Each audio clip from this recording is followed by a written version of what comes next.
corruption case against Kwame Kilpatrick and 3 others.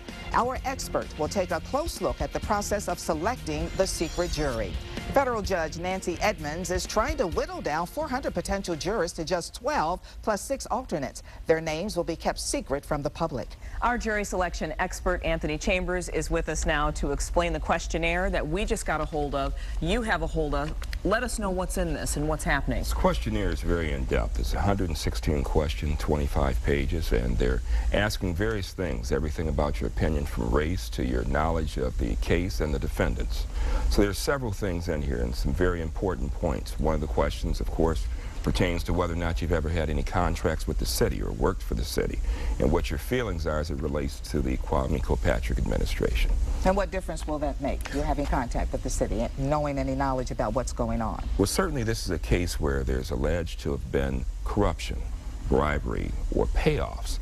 If you got contracts with the city, or if you were a city employee, you may have feelings or strong feelings about what took place with regard to the administration and or Kwame Kilpatrick. And how do you do that? I mean, how do you find anyone in the state of Michigan that doesn't have any opinions, hasn't heard it, or strong convictions about it? Well, as Judge Edmonds said today in court, we expect that people or prospective jurors will know of this case, will have heard of this case. The question is, can you put those opinions and beliefs aside and be a fair and impartial juror and judge this case solely on the evidence that comes into the courtroom by way of the witness stand and exhibits? If you can do that, then you can be a fair and impartial juror. Well, if you were on the case, what would you ask potential jurors? Well, I'd ask them several questions, but certainly the main thing you want to know is what the media exposure is, because there's no one probably who has not heard of this case. If you have someone who has not heard of this case or has not heard anything about the charges, then you got to question that too. So I would want to know what they've heard, what their source of the media is, and what their perception are, and what's the statements they've made to their family members, their friends, about this case and the charges. And will this selection process be able to continue with Mr. Kilpatrick having issues with his attorney? I think it's clear that it will. Okay. This is something that has been raised at the 11th hour. A question that they brought to Judge Edmonds as to whether or not there's a conflict of interest.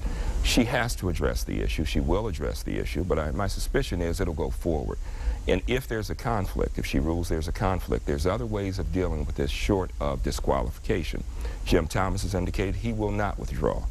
There's other ways to do it. He has co-counsel. Perhaps on that particular witness, Jim Thomas does not do the cross-examination. Maybe another lawyer does it. So from here now, will they be able to not listen to anything that goes on about this case, not read anything? Everybody of those 400 will have to just tune it out? Absolutely. Okay. If you pick up a newspaper and you see an article, you have to put it down.